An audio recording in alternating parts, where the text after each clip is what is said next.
నమస్తే welcome to 69 TV news నేను శ్రీకాంత్ ముందుగా బులెటిన్ లో హెడ్లైన్స్ చూద్దాం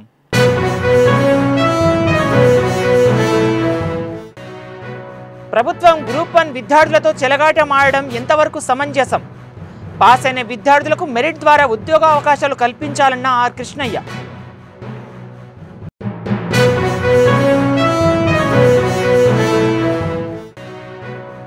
6 నెలలలోపు సోలార్ ఎనర్జీ ప్రాజెక్ట్ పూర్తి చేసి జాతికి అంకితం చేస్తాం పిన్నాపురం గ్రీన్కో ఎనర్జీ ప్రాజెక్ట్ పనులను పరిశీలించిన కేంద్ర మంత్రి ప్రహ్లాద్ జోషి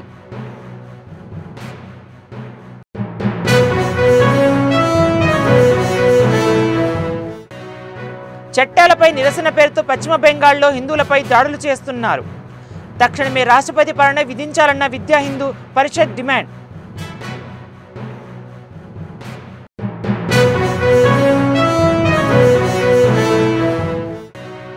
ప్రవీణ్ హత్య కేసు దారి మళ్లించేందుకు పాస్టర్లకు 5,000 జీతం ఇస్తున్నారు సీఎం చంద్రబాబుపై తీవ్ర విమర్శలు చేసిన ప్రజాశాంతి పార్టీ అధినేత కేఏ పాల్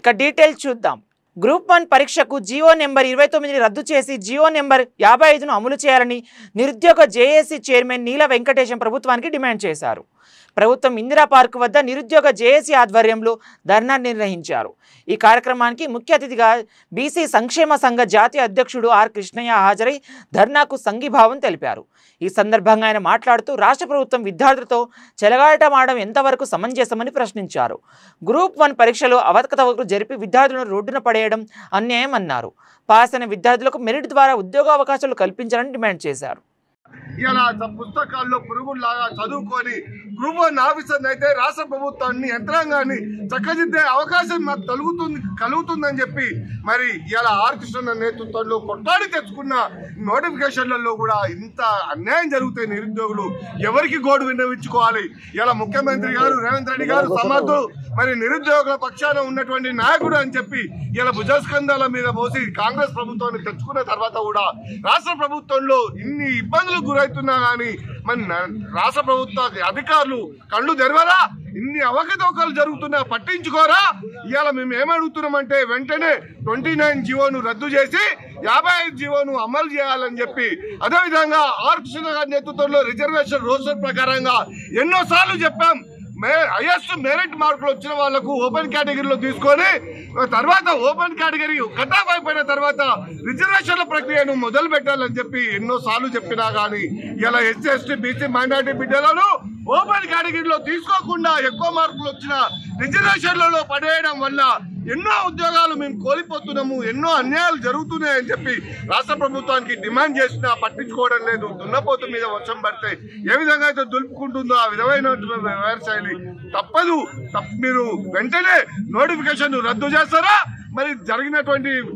అన్యాయాన్ని చక్కదిద్దుతారా అదేవిధంగా ఈ గ్రూప్ 1 ఆఫీసర్లలో మరి నష్టపోయినటువంటి అభ్యర్థులకు కూడా నష్టపరిహారం కల్పించాలని చెప్పి రాష్ట్ర ప్రభుత్వాన్ని నేను డిమాండ్ చేస్తున్నాం అని చెప్పి అదొకటి తెలుగు మీడియం వాళ్ళకి తక్కువ మార్కులు ఒకే సెంటర్లో ఎక్కువ మంది పాస్ కావడం ఇవన్నీ కూడా అనేక అనుమానాలకు దారితీస్తుంది అయితే ఇప్పటికే చాలా లేట్ అయింది అనేక సార్లు పోస్ట్ పోన్ అయిందని సాగుతూ బీసీ ఎస్సీ ఎస్టీలకు అన్యాయం చేయడం కూడా సరైనటువంటి పద్ధతి కాదు 29 జీవోలు ఇచ్చి అన్యాయం చేశారు మరొకసారి ఈ కారణం గుర్తు లేదు అనే కారణం గుర్తు ఈ కులాల కొలిచిపోయడం సరైనటువంటి కాదు ఇది చాలా ఇంపార్టెంట్ పోస్టులు ఇలా డిప్యూటీ కలెక్టర్లు డిఎస్పీలు ఐఏఎస్ ఐపీఎస్ కన్ఫర్మ్ అయిపోతున్నాయి కాబట్టి అన్యాయం జరుగుతుంది దీన్ని వెంటనే విచారణ జరుపు అవకతవకలు లేకపోతే మేము కూడా గ్రహించాం ఓపెన్ బహిరంగ విచారణ జరుపుని చెప్పి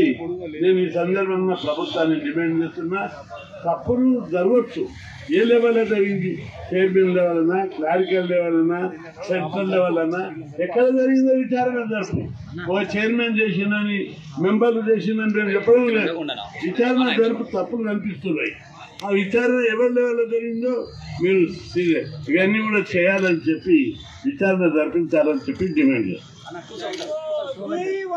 6 నెలలలోపు సోలార్ ఎనర్జీ ప్రాజెక్ట్ పూర్తి చేసి జాతికి అంకితం చేస్తామని కేంద్ర ఎనర్జీ రెన్యూవల్ శాఖ మంత్రి ప్రహ్లాద్ జోషి అన్నారు. కర్నూలు జిల్లా ఓర్వకల్ మండల్ పిల్నాపురం గ్రీన్ కో ఎనర్జీ ప్రాజెక్ట్ నిర్మాణ పనులను సందర్శించిన అనంతరం మంత్రి మాట్లాడుతూ సోలార్ గ్రీన్ కో ప్రాజెక్ట్ ఒక వరం లాంటిదని, ప్రధాని మోడీ ఆధ్వర్యంలో ప్రాజెక్ట్ పనులను పూర్తి చేసి ప్రారంభిస్తున్నామన్నారు. ప్రపంచ స్థాయిలో ప్రతిష్టాత్మకమైన ప్రాజెక్ట్ గ్రీన్ కో ఇంటిగ్రేటెడ్ రెన్యూవబుల్ ఎనర్జీ ప్రాజెక్ట్ అని కేంద్ర మంత్రి ప్రహ్లాద్ జోషి తెలిపారు.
जब मैं इधर आया था तो मैं इससे पहले भी बहुत शायद 30 साल पहले मैं इधर आया था।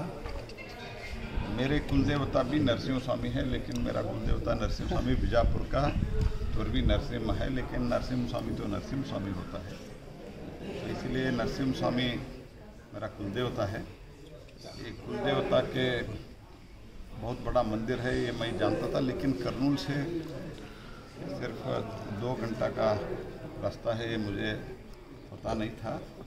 इधर जब मैं इधर मेरा इधर कार्यक्रम का तय हुआ तब मुझे बताया गया, और उसी समय मैं एक संकल्प किया था कि नरसिंह स्वामी का भगवान का दर्शन लेके, तो ये जो हम एनर्जी में माननीय मोदी जी के नेतृत्व में काम कर रहे हैं, देश में एनर्जी का डिमांड बहुत बढ़ रहा है, तो इसीलिए ये पूरा जो डिमांड है इसका आपूर्ति करने के लिए माननीय मोदी जी के नेतृत्व में हम सबको शक्ति दे, ये प्रार्थना भी, ये इसके लिए भी हमें आशीर्वाद मिलता है। పశ్చిమ బెంగాల్లో హిందువులపై జరుగుతున్న దాడులను నిరసిస్తూ విశ్వ హిందూ పరిషత్ ఆధ్వర్యంలో మల్కాజ్గిరి ఆనంద్ బాగ్ చౌరస్తాలో నిరసన కార్యక్రమం చేపట్టారు. కార్యక్రమంలో విశ్వ హిందూ పరిషత్ కార్యకర్తలు పెద్ద ఎత్తున పాల్గొన్నారు. ఈ సందర్భంగా విశ్వ హిందూ పరిషత్ నాయకులు మాట్లాడుతూ దేశ పార్లమెంట్లో ప్రవేశపెడుతున్న చట్టాలపై నిరసన పేరుతో హిందువులను చంపుతున్నారని, పశ్చిమ బెంగాల్లో హిందువులపై జరుగుతున్న దాడులను తీవ్రంగా ఖండిస్తున్నామని, తక్షణమే పశ్చిమ బెంగాల్లో రాష్ట్రపతి పాలన విధించాలని వారు డిమాండ్ చేశారు.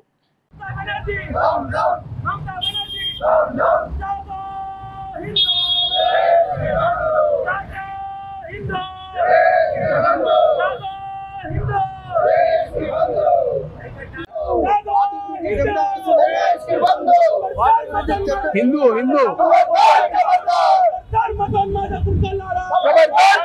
చెప్పాలా ఈ దేశాన్ని విభజన చేయాలా?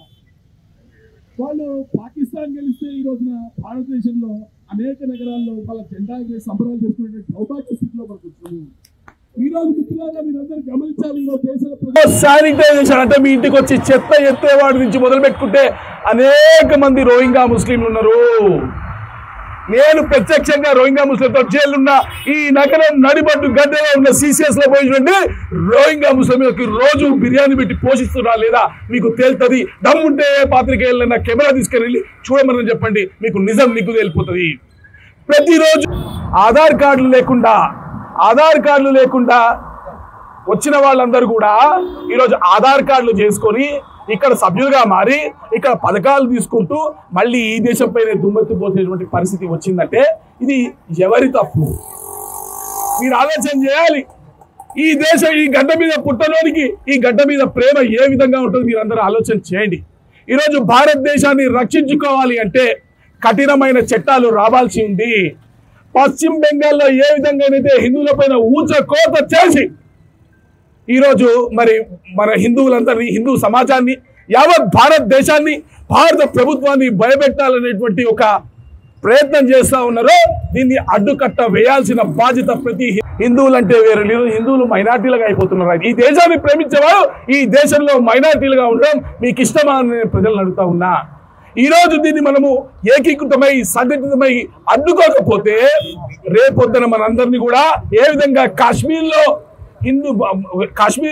కాశ్మీరీ పండిట్స్ ఏ విధంగా ఊచకోత చేసి పరిగెత్తించిర్రో, ఈ కాశ్మీర్ నుంచి బగాయించిర్రో, ఈ రోజు కూడా దిక్కు మొక్కు లేకుండా ఆస్తులు వేసుకొని తిరుగుతా ఉన్నారో అదే విధంగా ప్రతి రాష్ట్రంలో దేశం మొత్తం కూడా జరిగేటువంటి ప్రమాదం ఉంది. కాబట్టి భారతీయులారా, హిందూ బంధువులారా ఏకం కండి. जागो हिंदू जागो हिंदू जागो हिंदू भारत माता की भारत माता की भारत माता की. విచారణ పేరుతో పోలీసులు ఉదయం పిలిచి రాత్రి వరకు కూర్చోబెట్టి మళ్ళీ 23వ తేదీన 4వసారి విచారణకు రావాలని ఈరోజు నోటీసులు ఇచ్చారని బీఆర్ఎస్ నేత మన్నె క్రిషాంక్ ఆగ్రహం వ్యక్తం చేశారు. హెచ్సియు అడవుల్లో జింకలు చనిపోయాయని, ఆ భూములపై రేవంత్ రెడ్డి భూదంతా చేశాడని, 10,000 కోట్ల అప్పు తీసుకున్నాడని సిఈసి చెప్పిందన్నారు. సుప్రీంకోర్టు రేవంత్ రెడ్డికి మొట్టికాయలు వేస్తుంటే ఆయన ఆ ఫ్రస్ట్రేషన్ మా మీద తీసుకుంటున్నాడని క్రిషాంక్ ఆవేదన వ్యక్తం చేశారు. కేవలం 9 రోజుల్లో విచారణ పేరు మీద కాంగ్రెస్ ప్రభుత్వం ఈ రోజు వేధింపులు చేస్తుంది. 25 సంవత్సరాలు బీఆర్ఎస్ పార్టీ రజతోత్సవాలు జరుపుకుంటున్న సందర్భంగా వాటిలో పాల్గొనకుండా ఇవాళ పదే నోటీసులు ఇచ్చుకుంటూ మళ్ళొకసారి 23వ తారీఖున రావాలని ఇలా గచ్చిబౌలి పోలీస్ స్టేషన్ వాళ్ళు ఇలా 4వసారి మళ్ళీ నోటీస్ ఇచ్చారు. పోనీ పిలిచిన 3వసారైనా ఈసారి ఏమైనా ప్రశ్నలు అడిగినా అంటే మళ్ళీ సేమ్ 2వసారి ఏదైతే పిలిచి ఏమి ప్రశ్నలు అడగకుండా ఎలాగైతే కూర్చోబెట్టిరో ఇవాళ కూడా ఈ క్షణం వరకు పొద్దున వచ్చినాం, ఇప్పుడు రాత్రి అవుతుంది, ఒక్క ప్రశ్న కూడా అడగలేదు. ఎందుకు ఈ వేధింపు చర్యలు? ఇవాళ అత్యున్నత న్యాయస్థానం సుప్రీంకోర్టే చెప్పింది. అక్కడ జింకలు చనిపోయిన విషయం వాళ్ళ సెంట్రల్ ఎంపవర్డ్ కమిటీలో రిపోర్ట్లోనే ఉన్నది. ఈయన భూదందా చేసిండు, 10,000 కోట్లు తీసుకున్నాడు, గిరివి పెట్టిండు అనే విషయం మీద కూడా ఇవాళ సెంట్రల్ ఎంపవర్డ్ కమిటీ రిపోర్ట్ లో ఉన్నది. 1524 చెట్లను నరికేసిండు. ఇవేవి ఆర్టిఫిషియల్ ఇంటెలిజెన్స్ కాదు కదా. కానీ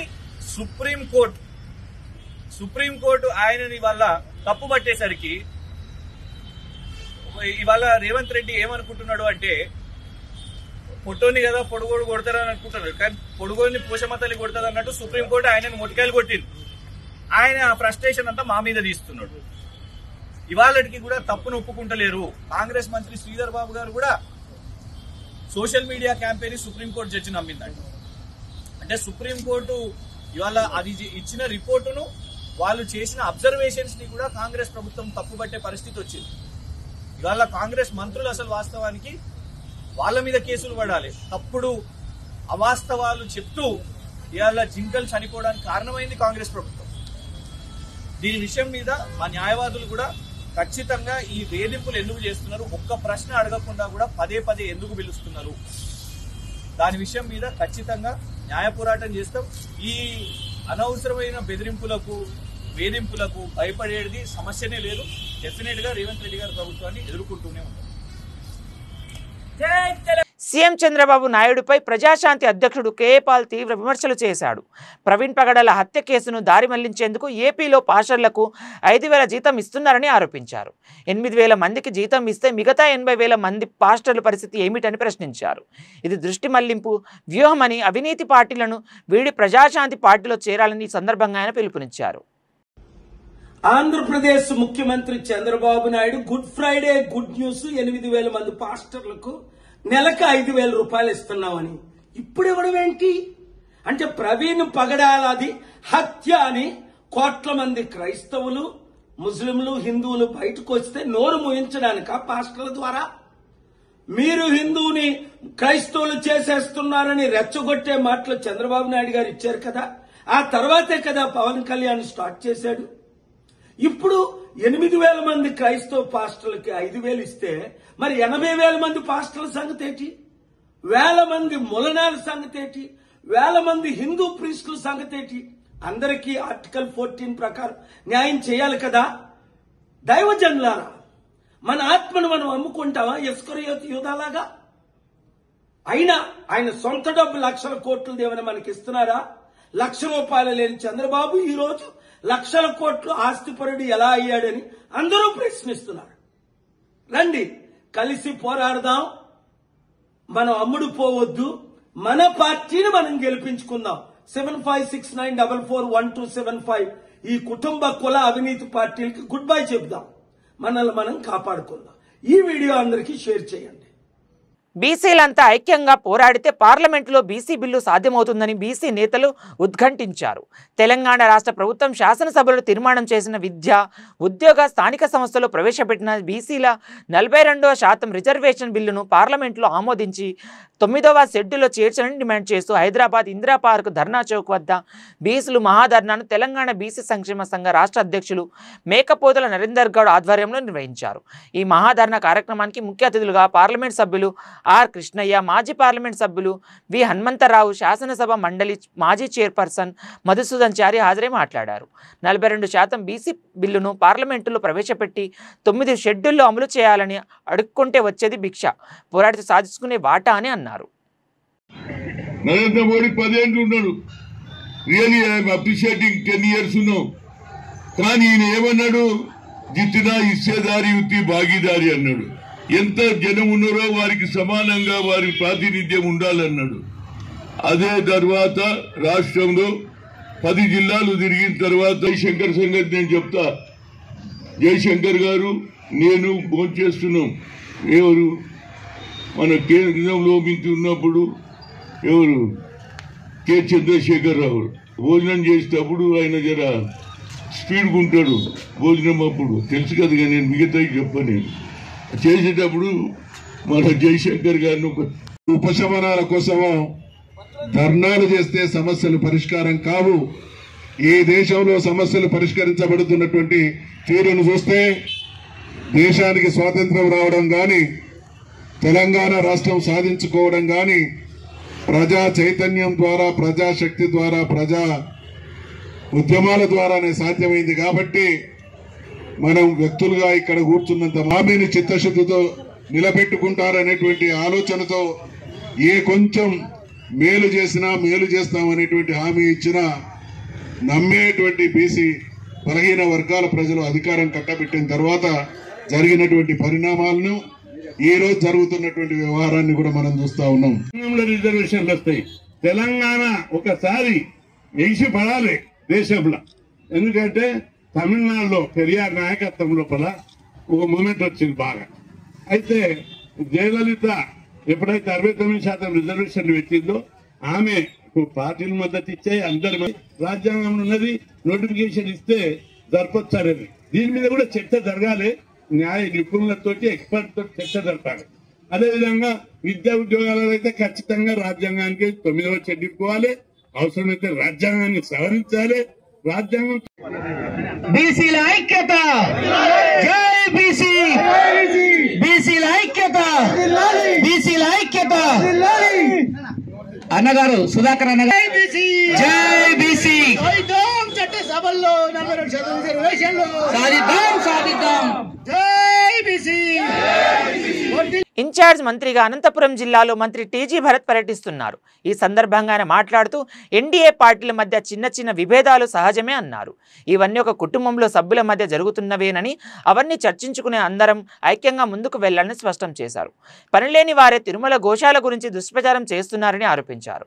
తిరుమల గోశాలలో ఆవులు సురక్షితంగా ఉన్నాయన్న భరత్, అనారోగ్య రీత్యా కొన్ని ఆవులు చనిపోవడం సహజంగా ఉంటుందన్నారు.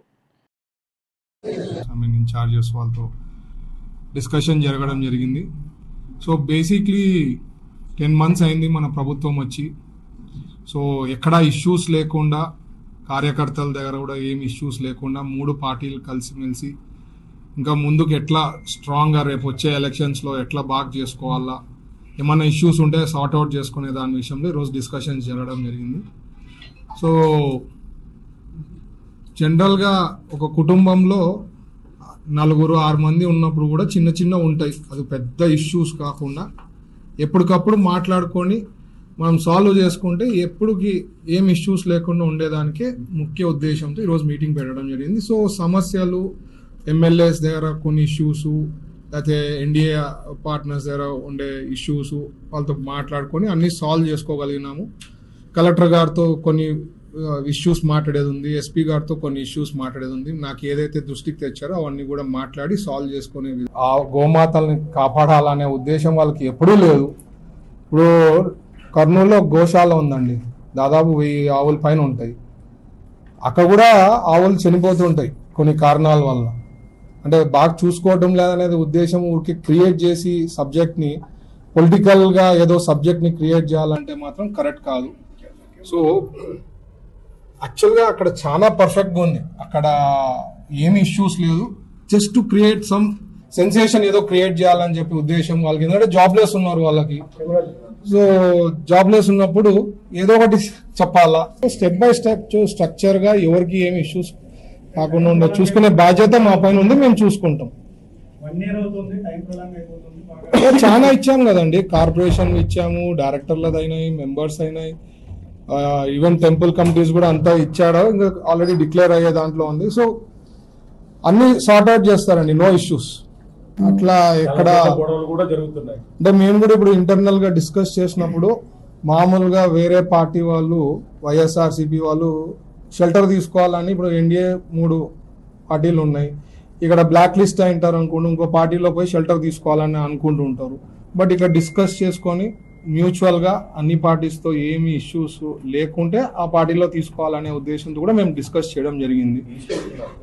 అంటే తీసుకోవడం కూడా అది జరగరాదు, యూనిలేటరల్ గా పోరాదు, చెప్పా పెట్టకుండా తీసుకోరాదని చెప్పి కూడా డిస్కషన్ వచ్చింది. అది కూడా సార్ట్ అవుట్ చేసుకుంటాం, అట్లాంటిది ఏమన్నా ఉన్నా కరెక్ట్ చేసుకుంటాం. ఛత్తీస్గఢ్లోని నారాయణపుర జిల్లాలో భారీ ఎన్కౌంటర్ జరిగింది. ఈ భీకర ఎన్కౌంటర్లో పలువురు మావోయిస్టులు మృతి చెందినట్లు సమాచారం.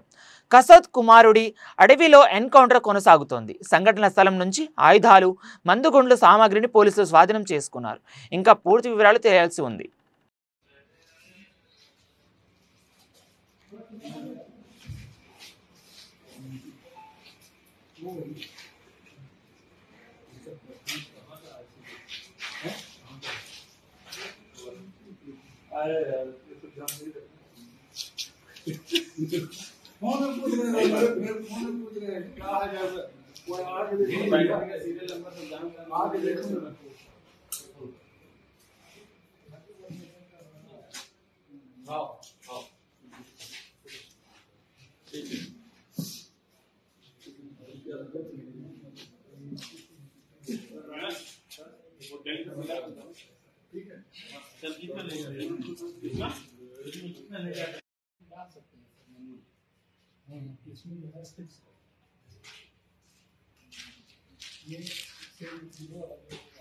తిరుమల శ్రీనివాసుని పలువురు వీఐపీలు దర్శించుకున్నారు. Finance commission chairperson Arvind Panagariya, MP Vemireddy Prabhakar Reddy, MLA Vemireddy Prashanth Reddy, మాజీ ఇండియన్ క్రికెటర్ వివిఎస్ లక్ష్మణ్ తదితరులు అభిషేక సేవలో పాల్గొని శ్రీవారిని దర్శించుకున్నారు.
బులెటిన్ ముగించే ముందు మరోసారి హెడ్లైన్ చూద్దాం.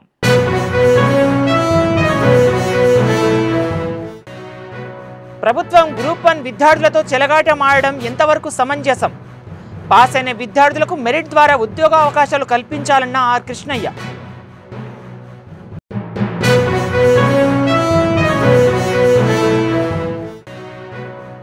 ఆరు నెలలలోపు సోలార్ ఎనర్జీ ప్రాజెక్ట్ పూర్తి చేసి జాతికి అంకితం చేస్తాం. పిన్నాపురం గ్రీన్కో ఎనర్జీ ప్రాజెక్ట్ పనులను పరిశీలించిన కేంద్ర మంత్రి ప్రహ్లాద్ జోషి.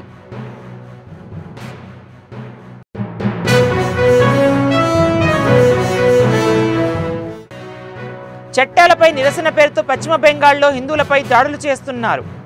తక్షణమే రాష్ట్రపతి పాలన విధించాలన్న విద్యా హిందూ పరిషత్ డిమాండ్.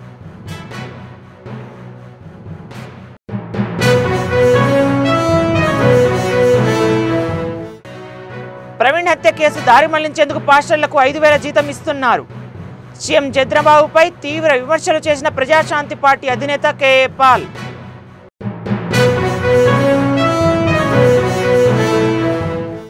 మరిన్ని అప్డేట్స్ కోసం చూస్తూనే ఉండండి 69 టీవీ న్యూస్.